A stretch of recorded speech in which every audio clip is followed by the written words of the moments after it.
troopers, and welcome to another Mordian Glory video. In today's episode, we are going to be taking a cheeky gander at the Band of Brothers starter set for bolt action.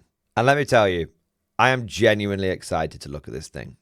The Band of Brothers starter set is iconic. It's one of the most common ways that people get into bolt action. But in the past, it's had a few problems.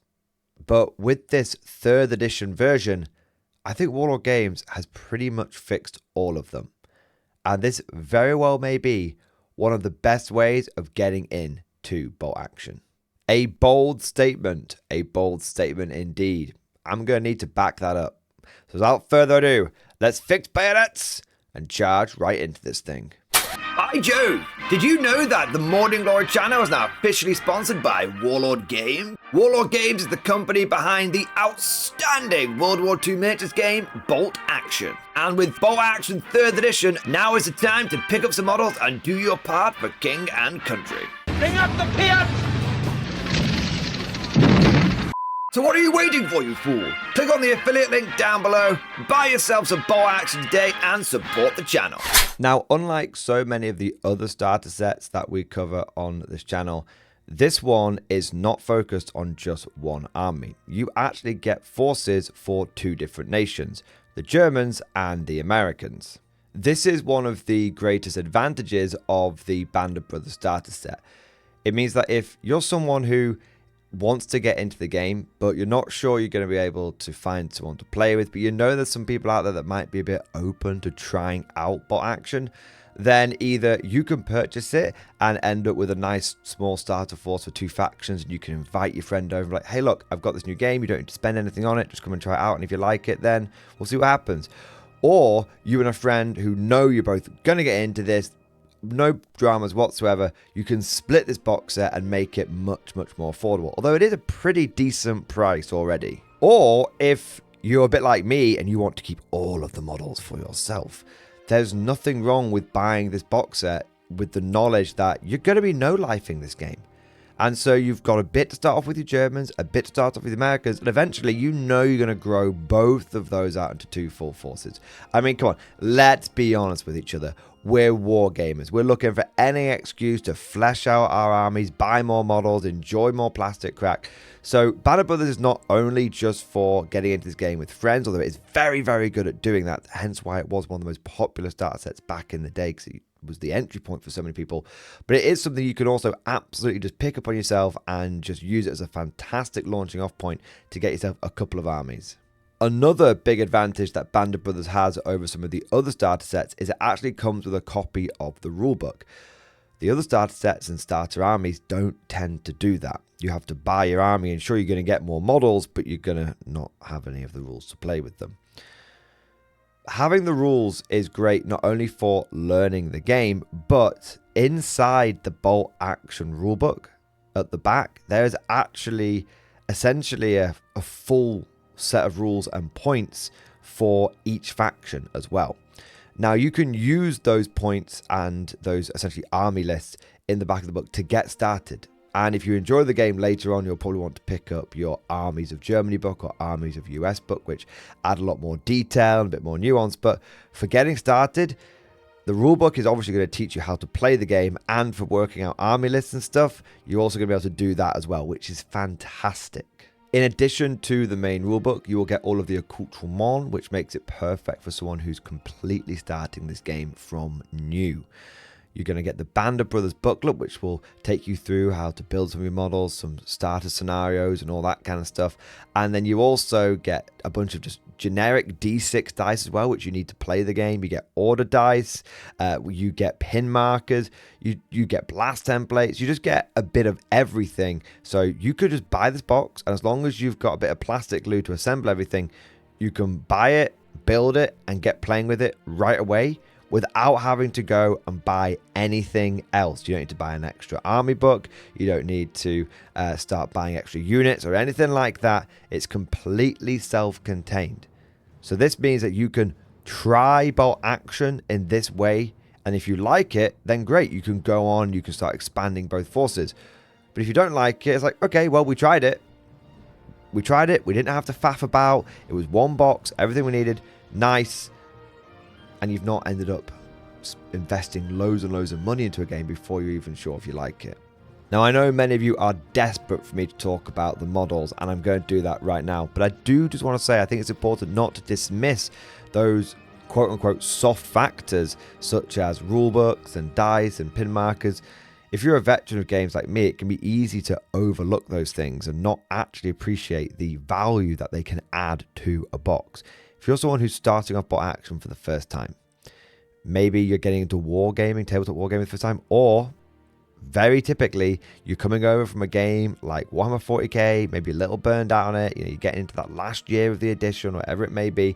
And you're like, you know what, I just want to try something a bit different without having to start doing loads and loads of research. And I just want to grab something and go. This box has a lot of value for that. It really can just be one-stop shop for what you need to play this game. But all right, I'll stop blue balling you guys now. What models do we get? You get 2 equal forces of Americans and Germans. On the American side, you are going to get 12 paratroopers, and these are the brand new plastic paratroopers with all of the amazing detail.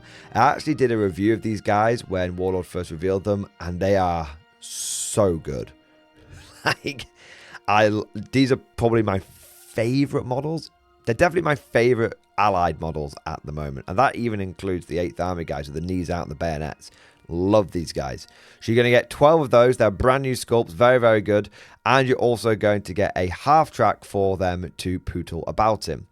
Over on the German side, it's basically a mirror. You are going to get 12 of the German Grenadiers, and these are a good kit. They are a little venerable.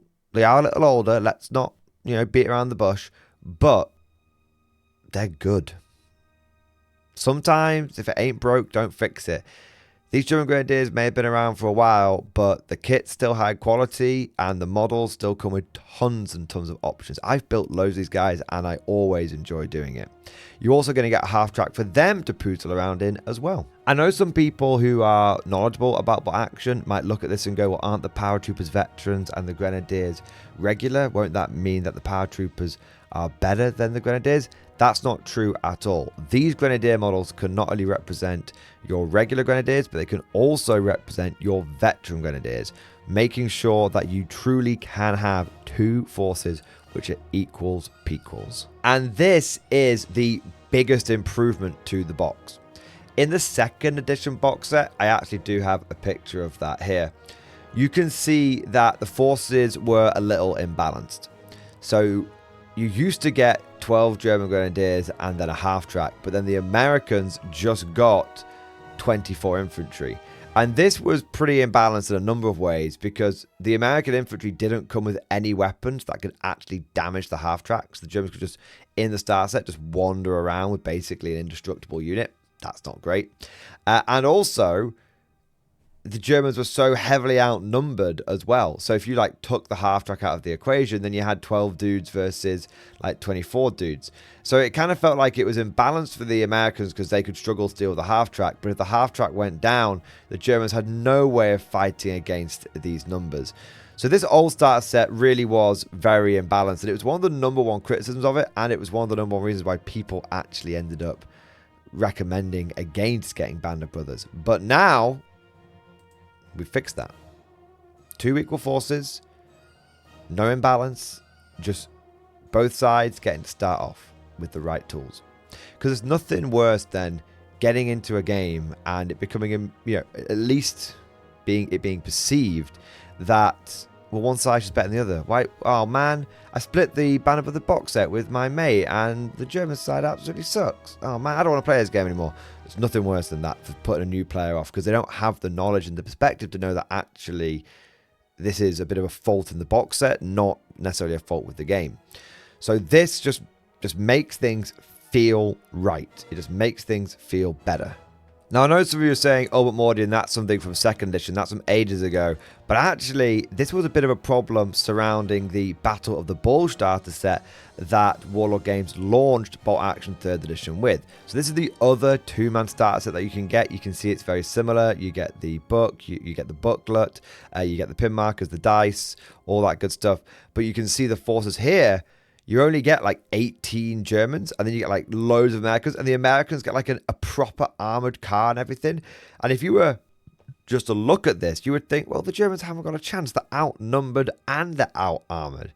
Now, the reality of the situation is actually kind of interesting, where these American infantry tend to be taken as regulars, and they don't have as good training, they don't have as good durability as the German veterans. And I've actually, what's kind of funny is even when people first saw this box set, they were like, it's massively imbalanced in favor of the Americans. As time has gone on, it actually turns out that it's kind of imbalanced in favor of the Germans, because the Germans do have ways of being able to deal with the Greyhound. They get Panzerfaust in their kit, and the German sprues here just come with so many more like assault weapons and so much more firepower. The German Fallschirmjäger get absolutely nuts in terms of how dead hard they are.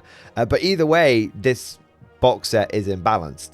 And so even though it's a great box set, and again, if you're looking for another recommendation of how to get into this game, I would 110% recommend Battle of the Bulge. It is a good box set. It isn't anywhere near as imbalanced as people think. It is actually pretty close, and it also really does capture the vibes of that sort of late war where there's like massive amount of Americans, but experienced but not super dead hard veterans, and then you've got like just a few German like just unbelievably hard as nails like Fallschirmjäger running around fighting against the odds. It's a great vibes box set, but the problem is the perception. People look at it and go, that seems imbalanced, even when it's actually not that bad. So that's what I think one of the big advantages Bandit Brothers has, is people look at it and go, okay, equals on both sides. No dramas here. Half track for you, half track for me, 12 blokes for you, 12 blokes for me. That's an easier concept for people to get their heads around. And even though it's, I would say, maybe more a generic box set, there's less sort of vibes going on, less sort of history being told there. For some people, it's important for things to feel fair. It's very important for things to feel fair, especially newer players coming into a game. Also, little side note, one of the big advantages that the Band of Brothers start set has over the Battle of the Bulge start set is the fact that it's not in winter. I don't know what it is, but there's loads and loads and loads of wargamers out there that see winter models and go, oh, I'm not touching them. I don't like it. I don't like it. Like, oh, the basing won't match the battlefield I'm playing on. Let me tell you, I don't think I've ever seen any basing ever match the battlefield that you're playing on, because typically what happens is you base your models one way, and then the person you're playing against bases their models in a completely different way. So you're on one kind of field, down another kind of field, and then the battle map you're playing on ends up being just like a generic green map, and that doesn't match either. So it's a bit of a, but it's a psychological thing. Also, people think that painting snow and doing snow bases is hard. Snow bases is unbelievably easy. You can buy pre-made snow, which you can basically just scoop out of a pot, put it on the base, and it dries instantly. It dries, well, not instantly, it dries in like a couple of hours, and it's like, looks so good. Like, I actually prefer painting winter troops now because the basing is so damn easy. But people just, again, it's a psychological thing. They just can't get their heads around it. So again, I think a big advantage of Band of Brothers is that it just feels like it's passing that vibe check. It's less complicated. You can just get it and just feel like you're going in the right direction. However, I've been glazing Warlord pretty hard so far in this video, so I think it's only fair to try and balance things out a little bit. I do have two criticisms of this box set. The first one is this bloody ruined farmhouse. They always include this thing in their two-person starter sets, and I don't know why. I appreciate that Warlord is trying to introduce some terrain so that people can interact with terrain rules, but it's just not enough to really have any meaningful impact. And most people I know who pick up this box set, they almost never even build this thing. They end up building the models using some bits of terrain they already own if they're coming over from another game system, or they end up just like making a bunch of terrain themselves, whether it's just like books to represent buildings, stuff like that, just to try things out before they end up buying more terrain, or literally making their own terrain out of like cardboard and stuff, or playing in the garden and all that kind of stuff. It's just, I think this takes up space in the box and takes away from being able to get additional models for both sides. I would happily see this ruined farmhouse being taken out, and for both of these factions here to get an extra sprue. It would be so much cooler if we didn't have the ruined farmhouse, and instead you got 6 extra German grenadiers and 6 extra of the American paratroopers. And my other criticism of this box set is it does feel like it has less models in it than Battle of the Bulge. Because we've got 24 infantry and 2 vehicles here. But then if we go over to Battle of the Bulge, the Americans have got 24 infantry on their side alone. And they're getting a vehicle. And the Germans are getting 18 infantry. So even if you say, okay, we'll take 6 of those infantry out to make up for the fact that you know, there's a Hanomag in there, there's a transport in there in this one. That still means that you're getting the equivalent of 12 extra infantry in this box set. And for £2 cheaper, no less.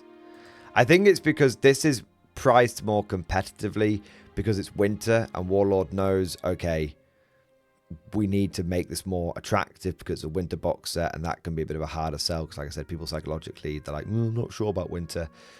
But still, I think that this box set is really good and the forces are balanced and everything, but I would happily chuck that farmhouse out and get a few more models in here. The crazy thing is, the Battle of the Bulge one comes with the farmhouse as well. So if you can get past your hatred of winter, which a lot of people have, I'd probably recommend Battle of the Bulge over Band of Brothers. But this is still a good box set, and it's especially good if you're one of those people that's like, I just don't want to go anywhere near those winter models. But even with those small criticisms, I still think this is a fantastic box set. They're tiny, they're not even flies, they're little midgies in the ointment, that's all. And I still think this is a fantastic starter set. I think it overcomes a lot of the problems the old one had in 2nd edition, and it just passes the vibe check and it just feels good and feels right. But of course, all of this is just like my opinion, man. Let me know what you guys think down in the comment section below.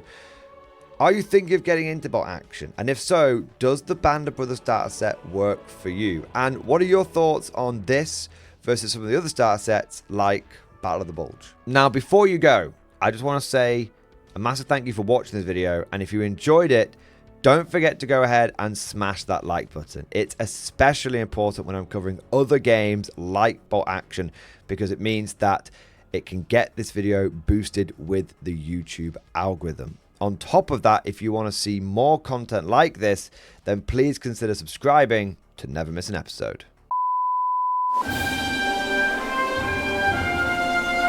Would you like to know more? If so, then please consider becoming a channel member or patron. By supporting the channel, not only will you be doing your part, but you'll also be helping me create more content for your viewing pleasure and unlocking a whole host of perks. You get everything from a badge next to your name, custom emojis, but the big one is access to the Mordian Glory Discord server, an online community with almost 2,500 active members. It's always popping off in the MG Discord. We've got channels for army lists, hobbying, tactics, stories, and even a pretty spicy meme section as well. For all you greenhorns that wanted to see the Mordian glory hole, today is your lucky day.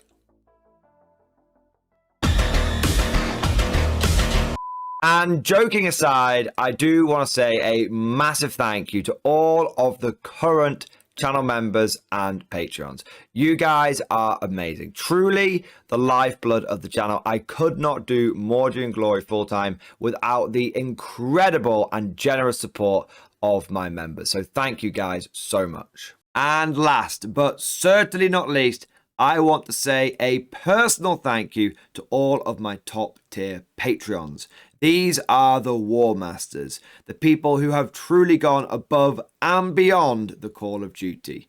So a heartfelt thank you to Redfield, 32, Jurgens, Miasma, Try Again, Bragg, R.J., Scorpion, Bonbon Vert, Lord Pryor, Nicholas Walsh, John Stubbs, Guardian, Varney, Sword, Fish Trombone, Picklock the Forged. Seriously guys, thank you from the bottom of my heart. Your support is incredible and it makes a huge difference. Thank you so much. That's all for now. Hope you've all enjoyed today's video, and of course, as always, I'll see you guys next time.